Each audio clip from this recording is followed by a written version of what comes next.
Hola a todos, bienvenidos a esta nueva serie dedicada a Blueprints.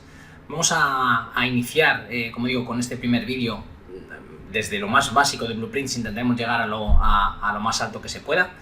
En este primer vídeo vamos a ver qué son los Blueprints y cómo utilizar las variables y qué son las variables dentro de Blueprints. Blueprints es un lenguaje de programación visual, o sea, es la manera de programar en C++ sin usar C++ realmente.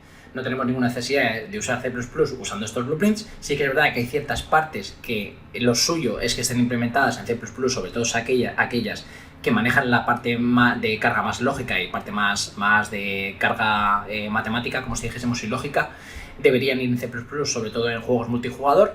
Depende de para qué va enfocado. Un juego puede estar hecho totalmente en Blueprint sin problemas, podría estarlo sin ningún tipo de problema. Sí que es verdad que cuando ya el factor de rendimiento es clave, tendríamos que tirar de C++, pero bueno, si no, Blueprints es totalmente válido para hacer un juego completo. De hecho, dice Epic que el 70% de Fortnite está hecho en Blueprints, para que veáis la cantidad de Blueprints que utiliza en este caso Fortnite. No sé si era cierto o no, pero ellos lo dicen y yo me lo creo. O sea, hay muchos juegos que tienen una grandísima carga de Blueprints. Blueprints, por compararlo un poco con otras cosas, viene a ser como Bobs en Houdini. Es la manera de utilizar Bex en Houdini sin tener que programar, usando Bobs. Pues aquí viene a ser lo mismo. Blueprints es lo mismo que utilizar C++, pero de manera nodal. Entonces es muy útil para gente que no quiere programar o no le gusta, o directamente porque quiera solo prototipar y no quieras desarrollar un juego, sino solo prototiparlo. Vale. Blueprints, como digo, ¿dónde podemos utilizar Blueprints? Hay varias zonas en donde podemos utilizar Blueprints, desde Niagara hasta el Level Blueprint, que ya hablaremos de ello, hasta los propios Blueprints que podemos crear para manejar distintas lógicas, distintos objetos que sean Blueprints que incorporan cierta funcionalidad. Por ejemplo, yo puedo crear podemos crear nuestro primer Blueprint en el Content Browser, botón derecho, Blueprint Class.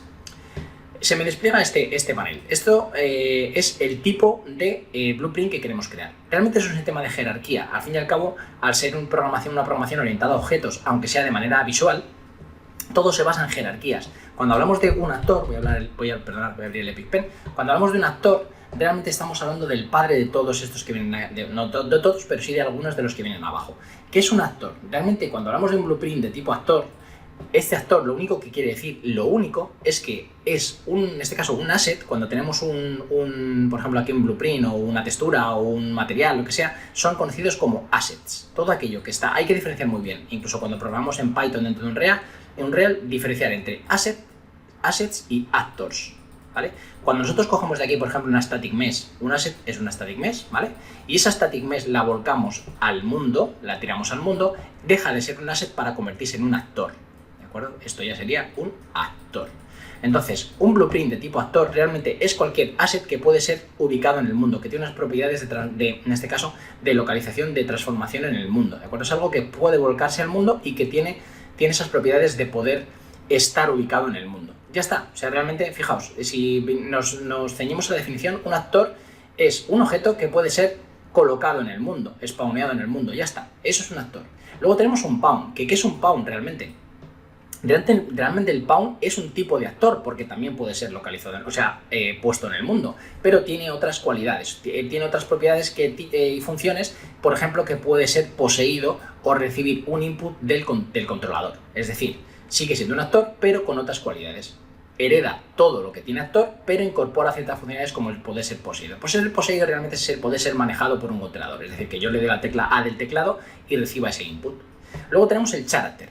El character en este caso es hereda de actor, hereda de pawn, y el character que tiene además de lo que tiene actor y tiene pawn puede ser volcado al mundo, además puede ser poseído igual que pawn, puede ser manejado y tiene otras propiedades como si nosotros creamos un blueprint de tipo character, incorpora un módulo character movement que lo que hace es controlar cómo anda ese character, cómo corre, cómo salta, etc. Es decir, es un pawn con funcionalidades añadidas. Y en eso se basa la herencia, y en eso se basa la programación orientada a objetos. En objetos que heredan de otros objetos y además incorporan nuevas funcionalidades. Si nosotros creamos un character y nos metemos dentro, realmente lo que vemos es que es igualmente tenemos un root, ¿vale? En este caso tenemos varios componentes que añade por defecto un real a este tipo de clase character, que es una cápsula que va a encargarse de las colisiones, un arrow que define para dónde mira hacia el frente, una mesh que va a ser el componente visual de ese carácter y el Character Movement, que es un módulo que realmente lo que hace es controlar cómo anda, cómo salta, etcétera, todas esas propiedades. Sigue siendo un pawn, sigue siendo un actor, pero con estas funcionalidades añadidas. Esto viene a ser lo mismo que los prefabs en Unity, es decir, son componentes que pueden añadir o que otros componentes. Yo aquí a un blueprint le puedo añadir un montón de componentes, desde static mesh a partículas de Niagara, partículas de Cascade, 100.000 cosas. Y todo eso va a ser mi blueprint. Mirando ya este blueprint, ya que lo tengo creado, los blueprints no siempre, pero en este caso tenemos un viewport, que es la representación visual de ese blueprint. Tenemos un constructor script, que este constructor script es una función que se llama en cuanto creo ese blueprint, en cuanto yo estoy manejando ese blueprint, en cuanto yo lo creo, sin dar el play y yo lo vuelco al mundo, eso ya se está ejecutando. Si yo cojo mi blueprint y lo vuelco al mundo, esto ya se está ejecutando, ¿de acuerdo? Sin embargo, luego tenemos el event grab, que es donde ya haremos toda la lógica de nuestros blueprints, que esto tiene un evento begin play que se ejecuta cuando doy al play en el juego. Nada que ver con el constructor script, que no hace falta que dé al play para que esto se ejecute, ¿de acuerdo? En el caso del event grab, el begin play se ejecuta cuando dé al play. Es la diferencia de eso. Luego tengo otros eventos, ya hablaremos de ello, pero para así a grandes rasgos, las tres ventanas que tengo: viewport, representación visual de mi blueprint, con opciones de rotar, escalar y de la visualización como el viewport de Unreal; constructor script, todo aquello que se llame desde aquí se va a ejecutar en cuanto yo vuelque al mundo a mi blueprint; y el event grab, que es el que controla toda la lógica. También puede haber lógica en el constructor script, pero bueno, normalmente estará en el event grab. Y tenemos un montón de eventos que se van a dar en diversas circunstancias. Realmente es un evento, es algo que se va a lanzar como consecuencia de que algo ha ocurrido, ¿de acuerdo? Esos son lo que conocemos con blueprints de esta manera. Luego tenemos otro blueprint del nivel, en este caso el level blueprint, open level blueprint. Cada nivel tiene un level blueprint y aquí puedo llevar a cabo también operaciones con blueprints. No debe haber lógica en los blueprints. Es un buen lugar para referenciar, inicializar distintas variables y referenciar algunos de los objetos de la escena, pero no es un buen lugar para poner la lógica. La lógica tiene que ir incorporada en cada uno de los blueprints que personalmente cada uno incorporará su propia lógica sin tener que ir toda la lógica en este caso el level blueprint. El blueprint, como digo, lo bueno que tiene es que puedo referenciar cualquier objeto. Si yo coloco aquí una esfera, esta esfera puede ser referenciada en el level blueprint con un simple botón derecho. Botón derecho, keep reference a la esfera, y ya tengo una referencia a esa esfera y puedo hacer lo que me dé la gana con ella, moverla, escalarla, 50.000 cosas, cambiar el material, lo que quiera directamente desde aquí. Es lo bueno que tiene el level blueprint, tiene acceso directo sin necesidad de utilizar otros sistemas de comunicación de blueprints que ya veremos, como interface o event dispatchers. No es necesario, directamente yo vuelco aquí y ya puedo tener acceso a ese blueprint sin necesidad de hacer otras operaciones que en este caso no son necesarias. Entonces es muy útil este level blueprint. No tiene, como veis, no tiene ese viewport ni ese constructor script, es distinto al blueprint convencional, pero también tiene su parte de event grab, igual que los otros tipos de blueprints. Esas son las dos partes principales, los dos sitios principales donde empezaremos a escribir lógica de nuestros blueprints. Por ejemplo, yo voy a crearme otro blueprint, botón derecho, en este caso blueprint class, y voy a crear un actor. Voy a llamarle blueprint test. Vale, si yo cojo este blueprint test, lo abro. Como digo, voy a hacer un ejemplo, voy a añadir aquí una static mesh, que voy a decirle que es un static mesh, voy a añadirle un cubo, un cube. Y veis, ya tengo un cubo que forma parte de mi blueprint. Voy a quitar esto para acá. ¿Veis esta bola de aquí? Esto es el root. El root solo tiene propiedades de escala, no puede ser movido del centro del blueprint y tampoco se ve cuando yo dé al play. Es solo una representación visual de mi blueprint, pero no va a ser representado luego durante el juego. Solo es para que yo sepa dónde está mi blueprint cuando estoy desarrollando, en modo debug, como si dijésemos, pero no tiene visibilidad luego durante el juego. Entonces yo veo ahí mi default y mi cubo es hijo de mi root. Y los movimientos de mi cubo van a ser relativos al root. Tiene un sistema también de jerarquías padre-hijo, que si yo muevo el cubo siempre es ahora relativo al root. Entonces yo voy a volverlo a colocar en el 0,0, que es relativo al root, como digo, y tengo mi cubo. Si yo compilo y salvo y vuelco este blueprint a la escena, veis que realmente ahora mi blueprint, si yo no lo veo, mi bola está debajo, pero no se ve, cuando yo al play no se va a representar. Y podría empezar a añadir cosas a este blueprint, todas las que quisiese. Por ejemplo, voy a añadir mi primera lógica.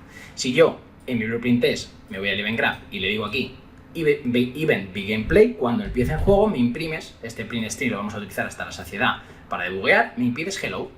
Vale, compilo, salvo, aquí no pasa absolutamente nada, pero si yo al play, veis que se vuelve en la pantalla, aquí arriba se ha visto hello. Sin embargo, si yo este print string lo corto de aquí y se lo pego al construction script y le digo control V, print string, compilo y salvo. ¿Veis que ya se está ejecutando? Hello, hello, hello, hello. ¿Veis? Ya se está ejecutando. En cuanto yo ya tengo volcado mi blueprint en el viewport, aquí está. Si yo lo muevo o cualquier cosa, se lanza esa funcionalidad. Es la diferencia con el begin play, que solo se lanza cuando doy al play. ¿De acuerdo? Es la diferencia entre ambos. Vale, habiendo visto eso, habiendo visto que puedo incorporar cualquier tipo de objeto como un static mesh a mi blueprint, ya más o menos nos hacemos una idea de qué son estos blueprints. Hablando un poquito ya de las variables, para terminar este capítulo. Las variables no tienen ninguna diferencia con otro tipo de lenguajes de programación, aunque sea un lenguaje de programación visual. Realmente las variables son como cajitas donde guardo datos. En este caso, las variables en los blueprints de Unreal se crean desde este campo de aquí, variables, le dais al más y podéis crear variables de cualquier tipo. Le puedo dar un nombre, por ejemplo, mi variable, mi variable, ya la tendría, voy al event grab, ya la tengo aquí disponible y esa variable puede ser de tipo booleano, es decir, verdadero o falso, byte, integer, integer 64, todos estos tipos de variables realmente son lo mismo, pero la diferencia es la cantidad de datos que puede almacenar, ¿de acuerdo? O sea, un integer puede almacenar menos datos que un integer 64, pero solo depende de eso, de la cantidad de la magnitud de esos datos que tiene que almacenar. Luego tenemos float, que son números decimales, name, string y test, que son son tres tipos de cadenas. Lo único que varían es la cantidad de datos que pueden almacenar. Name es para variables más cortas, string un poco más largas y test para textos. Soporta más datos que string y que name. Vectores es un vector, rotator, cuando hablamos de rotaciones en 3D, matrices, y transformación, rotación, es realmente lo que tenemos por rotación, escala y traslación, ¿de acuerdo? Luego tiene otro tipo de datos especiales, como objetos, struct, etc. Un montón de datos con lo que podemos trabajar.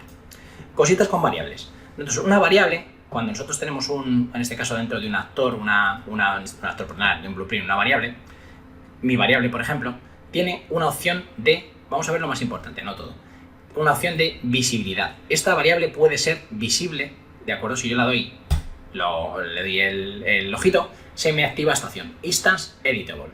Eso quiere decir que si yo selecciono ahora mi blueprint aquí, veo el valor de mi variable, la puedo setear directamente desde el propio Details Panel de mi blueprint, lo que es muy útil para un montón de cosas. Otras cosas que tienen estas variables, aparte de ser editable, puede ser solo de lectura o tiene esta opción de Expose on Spawn. ¿Qué es esto de Expose on Spawn? Quiere decir que esa variable, cuando yo spawné este tipo de blueprint, spawné quiere decir que cree en este tipo de blueprint, va a aparecer esta variable para ser seteada en ese tiempo de creación. Es decir, si yo aquí, por ejemplo, en mi Live Blueprint, le digo, cuando empiece el juego, le digo spawn actor from class, y en la clase yo elijo ese tipo de blueprint que yo acabo de crear, que le he llamado blueprint test, ¿veis? Test plus se llama, me sale aquí mi variable. Eso es edit, eso es el expose on spawn, que puedo setear cuando yo hago un spawn de mi clase, puedo cambiar el valor de esa variable. Esas son dos de las cosas más importantes de las variables. Aparte pueden tener una categoría, aquí seteo el valor por defecto, pero siempre que queráis setear el valor por defecto, cuando creéis la variable, cuando la creéis, tenéis que compilar. No os olvidéis para que os aparezca aquí para setear el valor por defecto. Entonces, como variables tenemos lo típico de siempre, booleanos, bytes, integers, más esos que aguantan distintos tipos de magnitud de datos. Y aparte, si yo me creo, por ejemplo, esto lo digo que es de tipo float, aquí esta variable yo puedo decirle que es un array. Si yo selecciono esto array, esto quiere decir que es una lista, realmente una lista de floats. Una lista siempre los arrays en Unreal tienen que ser del mismo tipo. Es decir, en un array no puede ser como en Python, que en las listas puedo meter float, integers, cadenas de caracteres. Aquí no. Si tengo un array, tiene que ser del mismo tipo. Floats, integers, lo que quieras, pero del mismo tipo. Y un array lo defino de esta manera. Esto es una variable simple y esto es un array. Y esto es un set. ¿Un set qué es? Realmente es una lista igual, pero, o sea, realmente es una colección. Listas quizás no está bien dicho, pero es una colección en la cual no puedo tener varios float, pero no pueden repetirse. Es decir, si tengo 2.0, no puede haber 2.0. No puede, solo puede haber uno. Es lo mismo que set en Python. Los sets son también colecciones, pero no pueden repetirse ninguno de los elementos de esa colección. ¿De acuerdo? Esos son los sets.